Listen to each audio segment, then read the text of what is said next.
Здравствуйте! Вы смотрите обзор чрезвычайных происшествий. В студии работает Юрий Осипов. Смолчать о преступлении значит самому стать преступником. Но еще больший проступок – солгать о нем. Так, по инициативе прокуратуры Булунского района возбуждено уголовное дело по факту дачи ложных показаний в суде. В ноябре 2018 года мировым судом вынесен обвинительный приговор в отношении жителя поселка Тикси, который незаконно проник в квартиру. Этот приговор был обжалован осужденным в апелляционном порядке. Одним из доказательств вины осужденного являлись показания, данные на предварительном следствии свидетелем, который непосредственно присутствовал на месте преступления и видел, как виновный взламывает дверь и проникает в жилище потерпевшего. В судебном заседании суда апелляционной инстанции свидетель изменил свои показания и взял вину в совершенном преступлении на себя, утверждая, что это он взломал дверь и проник в квартиру. К этим показаниям суд отнесся критически и расценил их как желание помочь избежать наказания подсудимому. Но на основании иных доказательств районным судом обвинительный приговор мирового судьи остался без изменения. А вот в отношении свидетеля возбудили уголовное дело за заведомо ложные показания. Как часто мы слышим о том, что алкоголь стал причиной или катализатором преступления. И сейчас снова. Застолье в Анабарском районе закончилось возбуждением уголовного дела.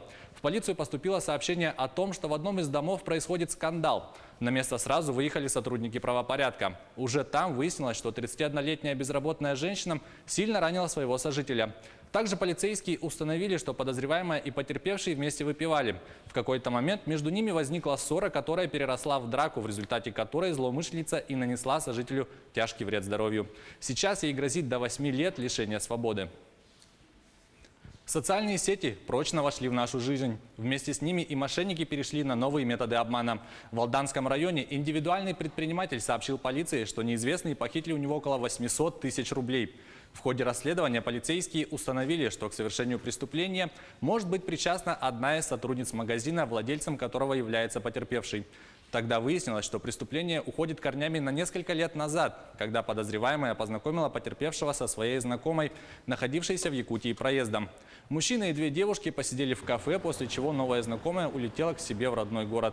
Воспользовавшись тем, что потерпевший проявил симпатию к ее приятельнице, злоумышленница вступила с ним в интернет-переписку от ее имени. Выдавая себя за другую, женщина в течение длительного времени просила перечислять деньги ей на банковскую карту под различными предлогами. На лечение матери, на похороны и тому подобное.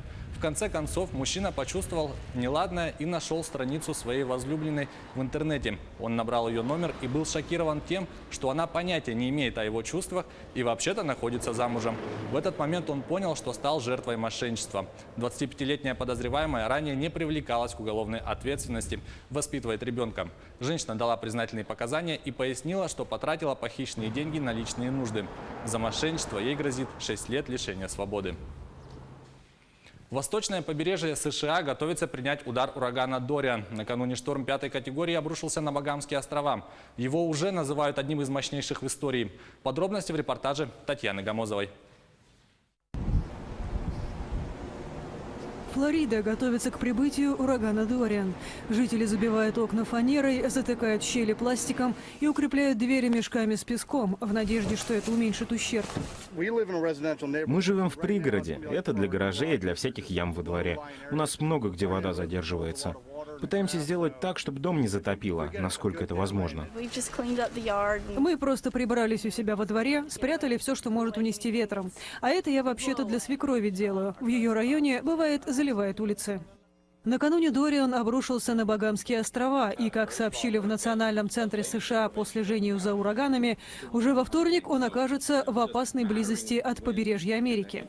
Метеорологи ожидают также, что сила ветра вскоре ослабнет, но в ближайшие 2 дня шторм останется достаточно мощным. В воскресенье Дориан усилился до 5-й наивысшей категории по шкале Сафира-Симпсона. Премьер-министр Багам заявил, что уровень моря может подняться из-за него на 6 метров. В зоне риска, по его словам, более 70 тысяч человек.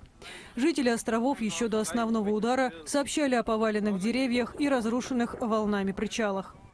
Президент США Дональд Трамп сообщил, что от урагана, одного из самых мощных в истории страны, может пострадать побережье вплоть до Северной Каролины. Он призвал американцев перебраться в более безопасные районы. Губернатор Флориды отдал приказ об обязательной эвакуации 9 округов. Жителям еще 7 рекомендовано покинуть дома. Это была рубрика «Чрезвычайные происшествия». Берегите себя.